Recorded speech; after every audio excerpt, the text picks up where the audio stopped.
প্রিয় দর্শক, হিন্দু ধর্মে অন্তিম সংস্কারকে নিয়ে অনেক মান্যতা প্রচলিত আছে, যার ব্যাপারে অধিকাংশ মানুষই জানেন না। এবং এই মান্যতাগুলির মধ্যে একটি হলো যে যখনই কারোর মৃত্যু হয় তখন সেই মৃতের পরিবারের মহিলাদের শ্মশান ঘাটে যেতে নেই। হিন্দু পুরাণে মহিলাদের শ্মশানে যাওয়া বর্জিত মানা হয়েছে এবং সাথে এটিও বলা হয়েছে মহিলাদের কেন শ্মশান ঘাটে যাওয়া বারণ। আজকের এই ভিডিওতে আপনারা এটি জানতে চলেছেন যে কেন মহিলাদের শ্মশানে যাওয়া নিষেধ, এবং এর বর্ণনা গরুর পুরাণেও দেওয়া রয়েছে। যদিও এখন আপনি দেখে থাকবেন অনেক মহিলাই অন্তিম সংস্কারের সময় শ্মশান ঘাটে উপস্থিত হন। এই ক্ষেত্রে আপনার জানা জরুরি যে কেন হিন্দু পুরাণে ইহাকে বর্জিত মানা হয়েছে এবং এর পেছনে কি কারণ রয়েছে। তো আসুন আমরা কারণগুলি সম্পর্কে জেনে নিই। এর বর্ণিত কথা অনুসারে মহিলারা মন থেকে পুরুষের থেকে বেশি দুর্বল হন এবং এরকম মান্যতা আছে যে যদি মৃত শরীরকে অগ্নিদাহ করার সময় কেউ কান্না করেন তখন সেই মৃত ব্যক্তির আত্মা শান্তি পায় না, এবং সব আগুনে জ্বলার সময় মহিলাদের কান্না না করা যেন এক অসম্ভব মনে হয়। এই জন্য মহিলাদের শ্মশান ঘাটে নিয়ে যাওয়া বর্জিত। শ্মশান ঘাটে এমন অনেক জিনিস আছে যাকে দেখা মহিলা ও বাচ্চাদের জন্য উচিত নয়। যেমন শবকে পোড়ানোর পূর্বে তার কপালে জোরে লাঠি দিয়ে মারা হয়, যা একটি পরম্পরা, কিন্তু মহিলা বা শিশুদের ক্ষেত্রে এই দৃশ্য দেখা খুবই নৃশংসজনক এবং তারা মানসিকভাবেও বিপর্যস্ত হতে পারেন। আবার অনেক সময় সব জ্বলার সময় কুঁকড়ে যাওয়ার আওয়াজ করতে থাকে, যা শুনে মহিলা বা শিশু ভয়ও পেতে পারে।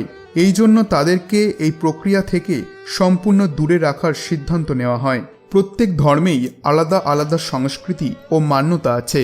এই প্রকার আমাদের হিন্দু ধর্মেও আরও কিছু মান্যতা আছে যা মহিলাদের শ্মশান ঘাটে যাওয়ার সঙ্গে জড়িত। গরুর পুরাণে বর্ণিত মান্যতার মধ্যে একটি মান্যতা এমনও আছে যে শবকে নিয়ে যাওয়ার পর বাড়িকে ধার্মিক রূপে পবিত্র ও শুদ্ধ করা খুবই আবশ্যক। এই জন্য একজনের বাড়িতে থেকে এই কার্যকে করা অনিবার্য হয়ে দাঁড়ায়। এই দায়িত্ব মহিলারা খুব ভালোভাবেই পালন করতে পারেন। এই কথা ভেবেই পুরুষদের শ্মশানঘাটে গিয়ে শবের অগ্নিদাহের দায়িত্ব দেওয়া হয়েছে। আর এইভাবেই মহিলারা পুরুষ বাড়ি আসার পর তাকে স্নান করে পবিত্র করার কার্য করে থাকেন।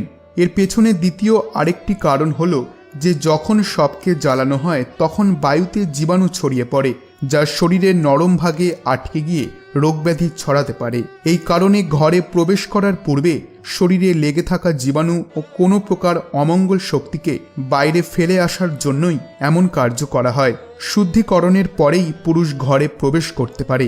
যদি এমনটা না করা হয় তাহলে ইহাকে অশুভ ও ঘরে অমঙ্গল শক্তি প্রবেশ মানা হয়ে থাকে।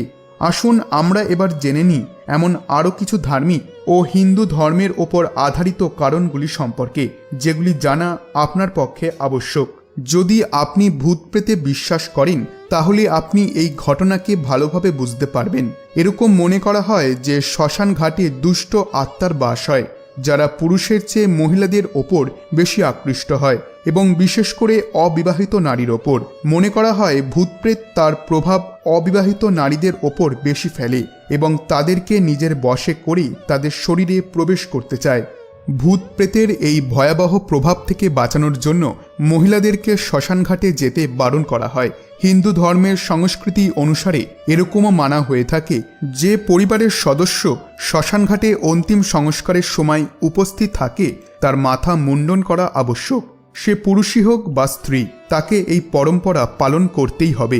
এই পরম্পরার জন্যই মহিলাদের শ্মশানঘাটে যেতে দেওয়া হয় না, কেননা কোনো স্ত্রীর পক্ষেই পূর্ণরূপে তার মাথা মুন্ডন করা সম্ভব নয়। পুরুষদের পক্ষে মুন্ডন করা কোনো সমস্যা নয়, কিন্তু মহিলাদের পক্ষে এমন করা তাদের হিন্দু ধর্মে বর্ণিত রূপের বিরুদ্ধে। এটি আবশ্যক নয় যে এমনটা সবাই করে।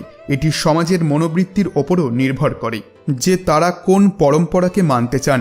কেননা আজকাল অনেক মহিলাই এই পরম্পরাকে গুরুত্ব না দিয়ে অন্তিম সংস্কারে অংশ নেন, কিন্তু মুন্ডনের পরম্পরাকে তারা মানেন না। আপনি তো অনেকবারই এমন কথা শুনেছেন যে আমাদের সংস্কৃতি আমাদের পরিচয়, এই কারণে এই সংস্কৃতিকে আগে নিয়ে যাওয়া আমাদেরই কর্তব্য। হতে পারে সংস্কৃতি ও পরম্পরা পালন করা প্রত্যেকের ইচ্ছার ওপর নির্ভর করে, কিন্তু কিছু মানুষ ইহাকে অন্ধবিশ্বাস মনে করে গুরুত্বই দিতে চান না। এরকম নয় যে ধর্মে ব্যাখ্যা করা পরম্পরার কোনো অর্থ নেই। প্রত্যেক পরম্পরার এক মাহাত্ম্য রয়েছে ও সংকেত রয়েছে, যাকে অধিকাংশরাই বুঝতে পারেন না। তো প্রিয় দর্শক, আশা করছি এই ভিডিওটি আপনাদের ভালো লেগেছে।